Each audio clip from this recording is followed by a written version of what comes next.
There is a specific silence at 3 in the morning, where the streetlights have been dead for years. Most people fear that silence.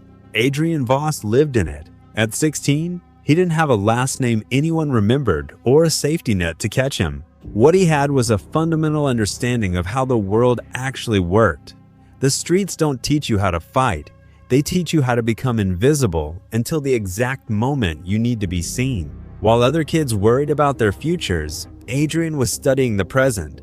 He watched local dealers move product, noting who skimmed off the top and who was too terrified to speak up. He memorized patrol routes to understand the rhythm of the city's pulse. He realized early on that violence was loud, messy, and a sign of stupidity. Real power was quiet. It meant looking at a room of dangerous men and instantly knowing who was in charge.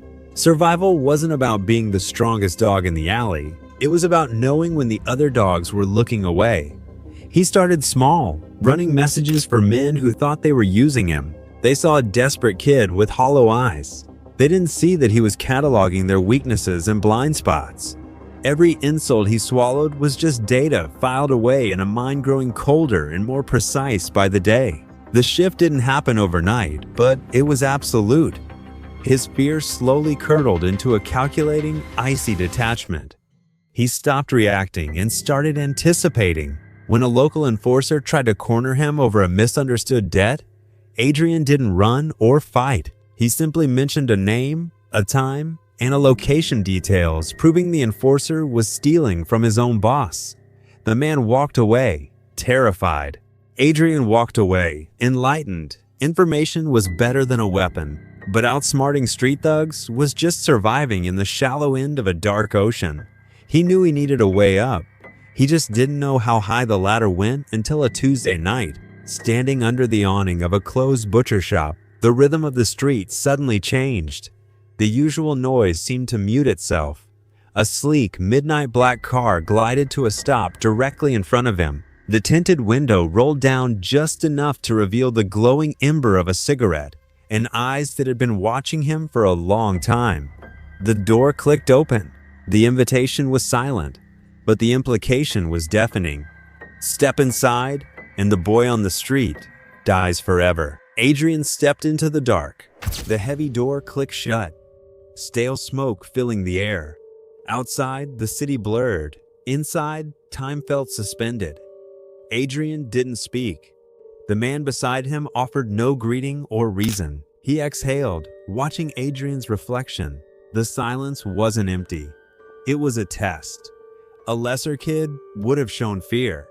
Adrian stared ahead, pulse steady, calculating the weight of the man beside him.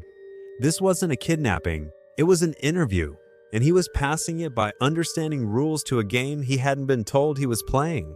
His first jobs were dirty collections, moving unmarked bags, standing in corners where men spoke in half sentences. But Adrian treated every errand like a masterclass. He was dissecting the organization. He noticed mid-level bosses demanded respect but rarely earned it, relying on intimidation. He watched money move, loyalty shift, and fear remained the only currency never losing value. While others bragged about muscle, Adrian weaponized invisibility. He became the ghost in the machine. He anticipated problems before they erupted, fixing nightmares without asking for credit. Attention was dangerous. Indispensability was armor. When a shipment was nearly intercepted, Adrian rerouted the trucks hours earlier, saving millions. He handed the manifest to his superior, nodded, and walked away. That moment, they stopped seeing a kid and saw an asset. The higher he climbed, the more dangerous the air became. The underworld is a food chain, and Adrian was moving from scavenger to predator. His detachment hardened into terrifying focus. He stopped feeling empathy for the men he outmaneuvered. They were just pieces on a board. When a jealous lieutenant planted stolen money in his apartment, Adrian didn't react with anger. He took the money, bought the loyalty of the lieutenant's bodyguards, and watched coldly as the man was dragged out of his own club, screaming betrayal. Adrian stood in the shadows, watching the chaos. He had learned the most important lesson. You don't need to pull the trigger if you control the hand holding the gun. He was learning how to command the darkness. The bosses started whispering his name as a prodigy.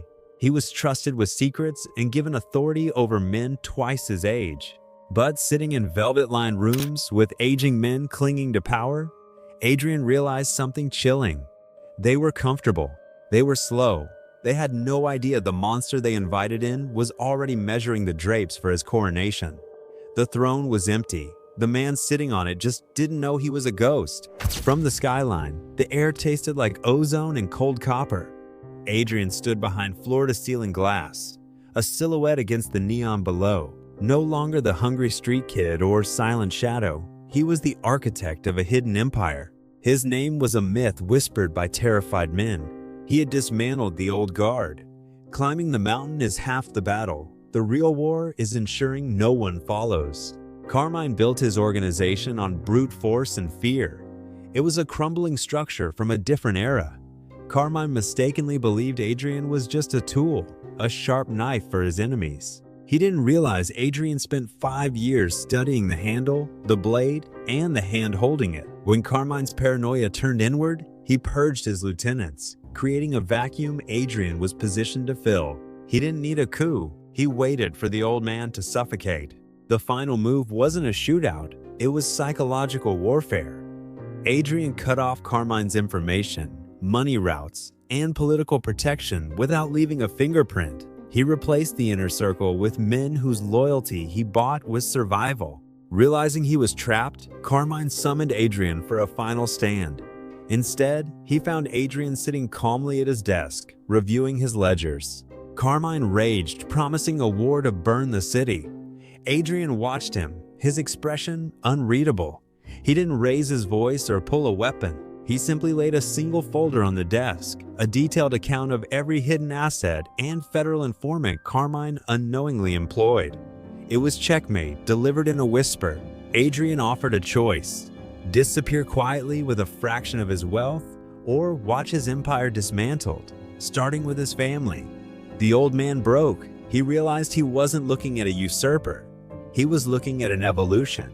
The transition was seamless. Adrian didn't take the throne, he rebuilt it. He turned a chaotic syndicate into a highly efficient monopoly on vice and leverage.